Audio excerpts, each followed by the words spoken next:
White privilege is a divisive, data-skewed campaign built on lies. How about that? White privilege. I love this one. White privilege.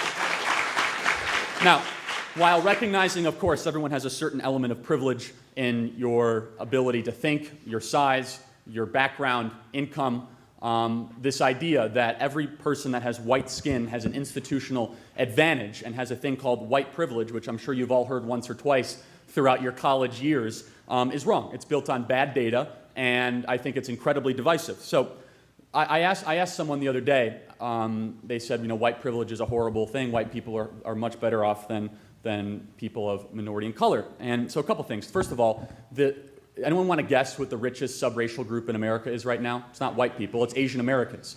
And that actually goes back to why the Constitution is the greatest political document ever written by man. The Constitution was not written in Korean, okay? It was written in English. It essentially means that anyone can succeed in this country. Asian Americans came here mostly fleeing communism and socialism in the late 1930s, early 1940s. We did not treat Asian Americans very well. In fact, we should be ashamed of our history, of our treatment of Asian Americans in the 1940s. We built internment camps. We violated their constitutional rights. Despite all that, they rose past horrible oppression, graduated high school in record rates, built businesses all throughout the West Coast, grew and grew and grew as a portion of the population. They are now the richest per capita racial group in the country. I have no problem with that at all. I think that's actually a great thing. I think it embodies meritocracy, what makes this country so unique and so great. Go ahead. All right, so I'll start off with my credentials since apparently they matter. Oh, they definitely don't matter to I'm us. an 8-year military veteran. I'm a college student. I'm a black woman, and I believe that white privilege exists. So we're going to start with that. Thank you for your service. And the reason why white privilege exists is because you guys refuse to acknowledge the history that put people in this position. You want to tell me that white privilege doesn't exist when white people had a upper hand for 250 years to develop generational wealth, and that black people didn't get the right to vote until the 60s, and you're going to tell me that white privilege doesn't exist? So, that sounds like it exists because you guys got the upper hand. So you're actually the reason why people like us can't do well, because they've sold you our oppression and you bought it. Acknowledge the oppression of other people. We can heal from it. No, we but can't. But if you want to ignore it, we won't can't. have anything happen. That's not how this works. Dialogue and acknowledging things doesn't make us suddenly rich. So there's a question I do want to ask, which I can't seem to get an answer. What can she not do in America that a white person can do? What opportunity? You served in the military. You've made good choices. You're getting rewarded for them. You're going to live in the American middle class. What privilege do I have that you don't have that is based on skin color, not on wealth or socioeconomic status? Please. The fact that you are sitting here with like little to no education trying to talk to people about white privilege is white privilege. Tell me one thing I said that's wrong, and don't use an argument from authority. That's like so. Make a good argument. I have a degree. I'm Don't cite arguing your from credentials. authority I have because a I'm telling degree. you my life experience. That's not your life experience. Name That's a degree. Really? I'm sorry. Did you live my life? That means nothing. Did you live my life? That means that's a Name one degree. thing You're not smarter than that him you because you have a can't do degree. Just so you know that that. I That's a can fallacy. do. That's a fallacy. Name one thing that you can't do that I can do. I don't know. I can't make a whole dollar. What? You can't? Why? Oh my God. You're trying to tell me in the military women aren't paid the same as men for equal work? In the military, up until 2 years ago, women weren't even allowed to do most of the jobs that men Answer the can question. do. You just said you couldn't make $1.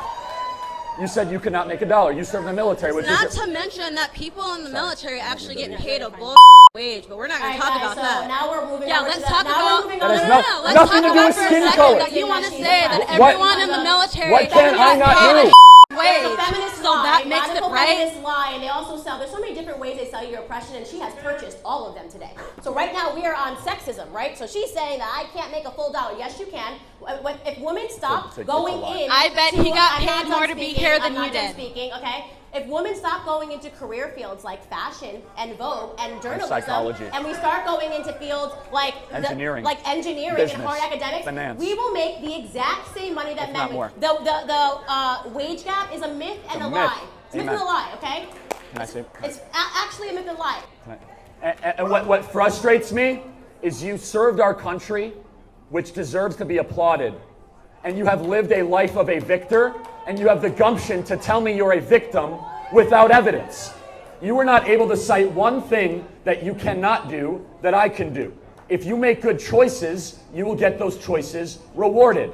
And you brought zero evidence except an argument from an authority and an insult to my lack of a college degree, of which I am so proud of because I'm not indoctrinated because I didn't go to college. What are some examples of critical race theory? Because I know, like, another question that another girl came, she said that she had to learn CRT in her sorority, and what I thought it was is that, you know, you should know how to interact with people of other races, because I went to a school where it's, you know, mostly Caucasian people, and I had to learn how to interact with other people. So is it something like that, or is it something deeper that we don't really know? No, it's super simple. So let me just kind of ask you, I bet we agree. Do you support black-only dormitories? Well, when I think of black-only dormitories, I believe that you're talking about, like, maybe HBCUs, because it's mostly black people. No. Where are these? Western Washington University, public school in Washington, has black-only dormitories. Is that something you would support?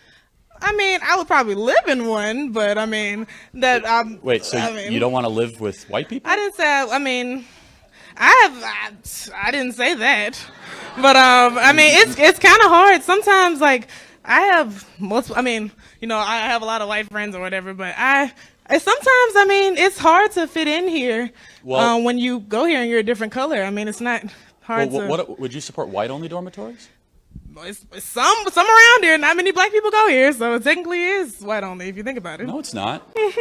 No, I mean, well, let me ask you another question. I don't think anybody here would. Oh, well, some people might, you know, support that. I mean, I never said I supported any only kind of thing. That's why I'm asking, right? I think that, you know. Do you support white only dormitories? Absolutely not. I think it would be racist. It's preposterous. I believe that. And guess what? Black only dormitories are racist too. I mean, I guess so. I might live in one if I could, but I can't, so. Okay, well, let me ask you another question. At Columbia University, they have black-only graduation ceremonies. Would you support that? I mean, is it just like, so are they not able to graduate with the white people? Is that why they can't? Well, they have a separate ceremony just for black people. Oh. I mean, I guess it's kind of like the separate ceremony when they don't want to go to graduation. They want to do it online. That's how I think of it. So do you think segregation is evil and wrong? I mean, black people weren't even able to join sororities here until 2012, so not the PhD one. So, you know, segregation here. George Wallace put it in front of the doors. I just know that's not true, and like there's. Okay, when were PhD sororities and fraternities desegregated? 2013. Oh, so you're trying to tell me that black people were not able to join a fraternity because of the color of their skin? Do you remember George Wallace too? Segregation now, segregation, you know, for all, forever. That's what that happened as well. That's what you're espousing when you say that black-only graduation ceremonies or dormitories. Black-only graduation ceremonies are the least of our problems, least of yours. Do you think that you'll be able to go to a HBCU and have this same turnout and have these same people?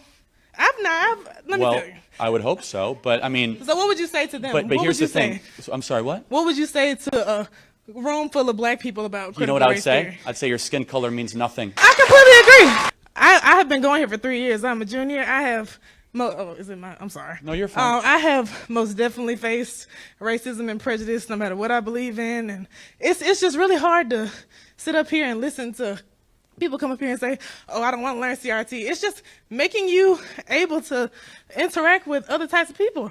I have no problem. No, it's not. So let me just tell you. So at the Georgia public schools in Atlanta, they put black sixth graders in one classroom and white sixth graders in another classroom. Is that evil? I've never seen. Can you show me a video of those kids? Atlanta segregation of public schools. Well, it was national news. I have, not to interrupt, but I have family members that go to schools in these areas, and I also have people who live in redlining districts where they can't go to good schools. Do you support segregation? No, I do not. Okay, we agree. Therefore, black-only dormitories and black-only graduation ceremonies and putting sixth graders in one classroom based on skin color or the other, those are outgrowths of CRT. So so tell me, give me an example of what critical race theory is. That was my first question. I'll be happy to tell you. So critical race theory is an emphasis at saying skin color matters, that the color of someone's skin is important in judging the value of the human being. I get that, but If you were teaching a class that is like that was talking about critical race theory, we were all sitting here. Yes. What would your lecture be? Like, tell me what are your points? Like, who is this author that you're reading from? Herbert Marcuse, and Okay. an author by the last name of Spinoza, wrote a book called One-Dimensional Man in the 1960s. Herbert Marcuse came from the Frankfurt School in the 1930s, and he started this at Columbia University. Coming out of a Marxist belief of power dynamics, he believed that power struggles were not just the rich versus the poor, but also black versus white. And he wanted to expand the kind of conversation to also engage racial dynamics. Inherent in critical race theory is a belief that people are not individuals, they're members of tribes. Inherent in the idea of critical race theory is that there is no free speech or reason or scientific inquiry. These are white supremacist, Eurocentric constructs that have been put into the Western world. And the one that I think that is most prevalent, CRT believes racism is everywhere, that racism is the norm, that racism is within our systems, it's in our language, it's in our customs, it's in our codes, it's in all these sorts of things. Now, that's a super quick version of what CRT is, so happy to dive into that more, but I think we don't have to overcomplicate it, which is, do you think people should be judged based on the color of their skin? It's not that I think that, but it's that it's happening. And you cannot ignore that I might not be treated the same as him as he walks You're through the right, door. it is happening. Like at Coca-Cola, they say they need to train their employees to abolish whiteness. At AT&T, they said they would need to train their employees to get rid of whiteness. We have a supply and demand issue with racism in our country. We have an incredibly low supply of racism and an incredible demand to try to fulfill it. So we've created racism where it doesn't exist and try to turn everyone into mini racists against each other, which has now manifested itself into a massive anti-white movement in our country where I believe, more than anything else, we should care about character, not skin color. Do you agree with that? It's not, I don't believe that you understand what I'm saying. It's not that I don't agree with not, I'm sorry. Oh, it's not that I don't agree with, you know, what you just said, but you have to realize that black people are like, white people are not being hunted after. Y'all can come here and live a great freaking life. Alabama is a safe haven. The PhD fraternities and sororities are a safe haven for white people. You think you're being hunted? Let me tell. Okay, y'all can laugh, but until you have walked as a black person on this campus, y'all truly don't understand. And I've gone to school with white people my whole life. I've gone. So but it's just. I will end with this. You're not being hunted at the University of Alabama, and there is no boogeyman that's trying to get you. It's not. You're making it seem. You live in the least racist country in the history of the world. You're in Alabama. You are literally in the place where it's not okay. You mean the place that has given you more talking time than any other person here, and where they sit respectfully. You're supposed to shut me down and be like, go sit down? I mean, of course I'm going to talk to you. That would have happened 100 years ago. You're right. 100 years ago, you might not have been allowed to come into this room, which would have been evil. No, instead, we are here. We're creating a movement to say we never want to go back to the segregation that once existed in this country that is now being pushed by people in corporate America, in academia, and other places. We want to strive for a country that cares about character and the soul and the spirit of the individual, not on tribes, not on the melanin content in people's skin. And I will say this as compassionately as I can, is that you are not being hunted as a black person in America. There's not a single statistic that affirms that. There's not a single data point. Instead, the opposite is true. We are the least racist, most accepting, multiracial country in the history of the planet, and I pray one day you'll be thankful to live in that country. Okay. Thank you for being here tonight. Thank you. Everybody. CJ, come here. Really quick. I have a question. Come here. Go right there. Right there. So CJ, just really quick, you're a black person. Are you hunted at the university? You know, I don't feel hunted at this university, but I guess the difference between me and some people here is that I don't choose to be a victim, Charlie, which I think is the biggest problem we have here today are people who wake up every single day looking for a reason to be oppressed, looking for a reason to cry and make an excuse about why they're not in a position to go win. I don't see the color of my skin as a disability. I see it as simply an accessory that I couldn't control. I've been black all my life. I've been black today, and I'm thriving here. I think that's a roll tide right there, right? I don't know. And so, CJ, let me ask you, CRT, racist? It's not just racist, it's the exact iteration of white supremacy, just in reverse. I think it's important that we start teaching young people not to hate other people because of the color of their skin. We can teach black people to be proud of who they are without telling white people they should be ashamed of who they are. You know? Amen. So, closing thought, CJ. Is this trying to divide the country? It's not only trying to divide the country, it's trying to break apart the foundation upon which it was built. You know, people forget the words of MLK, Rosa Parks, all those people who fought so hard for us to be a united country where we didn't see the color of one's skin, but their character. Amen. CJ, you're a great American. Give it up for CJ, everybody. So good. So good. God bless you, man. Everybody, this was great tonight. I want to thank some of the disagreements. It was great as always. Everybody, Alabama's a great state. It truly is. And I just want to say God bless this wonderful country and for everyone being here tonight. And in closing, the future is dependent on what you do. God bless you guys, and roll tide. God bless. My father's black, my mother's white. Okay. My father raised me, so I identify with how I was raised, who I grew up with, stuff like that. So my point is, I can identify as black and get hired under a DEI, let's so to speak, saying that I don't get all the proper flight hours, I'm a bomb pilot, all that. But you see me, you immediately see that I'm white.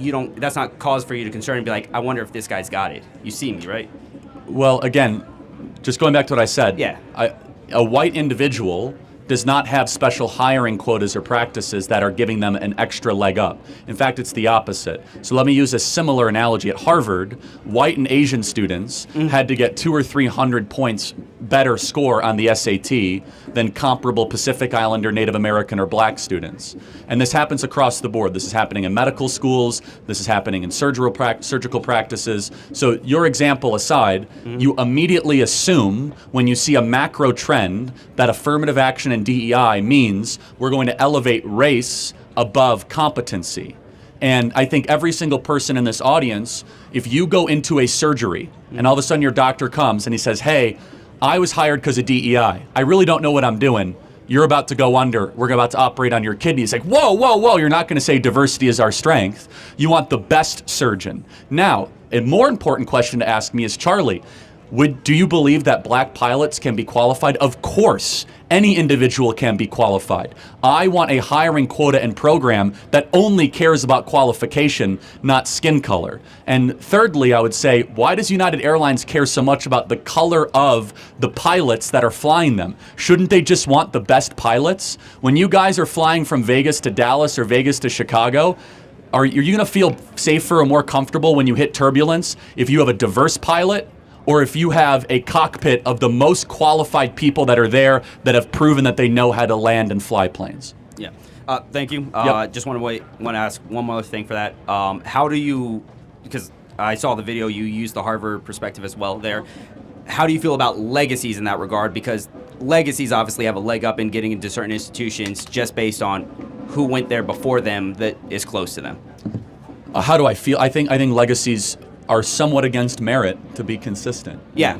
So, I mean, just want to make sure you're consistent. But I will say, though, that the study of legacies have been done because their parents are smart. They're usually actually pretty smart. And so the moving average is that legacies aren't nearly as unqualified as some affirmative action people, but there are plenty of unqualified legacies that get into Ivy League institutions, to be consistent. Sweet. Thanks. Thank you. Appreciate it. Anytime. All right, next. My name is Micah, and just quick question. I get a lot of flack and crap for being black and conservative. So Malcolm X in the '60s said that black people are only used as a political football for white liberals. For white liberals, yeah. What would you say that your best argument is to disprove that fact and whatnot? Well, I kind of agree with Malcolm X, if that's okay to say. I don't know if you're asking me to disprove that, but no, prove that it was true. Oh, I'm sorry. Okay, thank you. Yeah. So just to understand, Malcolm X kind of a mixed bag and don't agree with everything he believed in, but Malcolm X was totally right on this. Malcolm X railed against white liberals that were trying to use the black population for their own personal gain. And boy, was he right.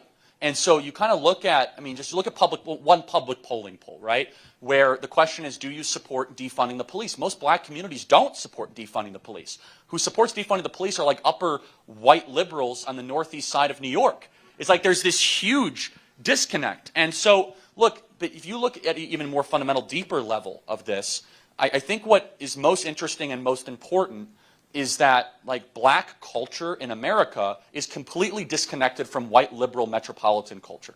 They're actually at the exact opposite. It's, I mean, you could speak, and you might disagree, but at least my experience and the black conservatives I spend time with is that this like trans issue is the least popular in the black community of all the communities in the country. It's like it's the least popular, especially when it comes to like men. They're like, what? Are you kidding me? And yet it's being pushed by white liberals on a party where they're the most reliable voting demographic, right?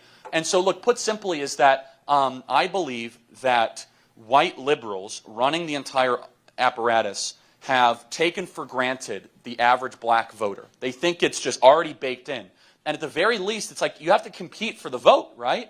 I mean, in black communities across the country, you have failing schools, rising crime, and deteriorating households, and the same political decisions keep on being made over and over again. So, yeah, I can help you unpack that further, I suppose, but it really kind of goes down to this, which is, what is the best for a human being regardless of color?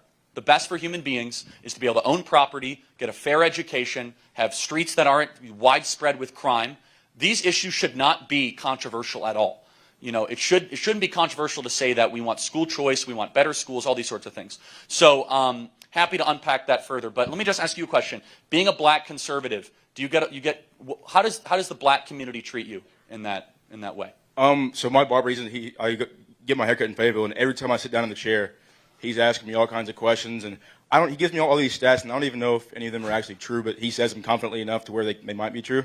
And I just have to sit there and take it. I don't know what exactly stats, to refute those with. It's not your job. So, I mean, I just get, and all my uncles and everybody just rails on me. I've been called, Uncle Tom, every name in the book. There's a great movie. I don't know if you've seen that movie. I've seen it. With Larry Elder and the great Candace Candace Owens. Owens, Yeah. So let me just kind of encourage you, though. You got to keep holding the line. You're not alone. There's a growing community of black conservatives across the country that are sick and tired of the one-stop shop monolithic thinking. The great Larry Elder, as I mentioned, Candace Owens, Brandon Tatum have been helping lead this charge. You are not alone. They want you to make you feel alone. And I just want to say we have your back 100%. So God bless you.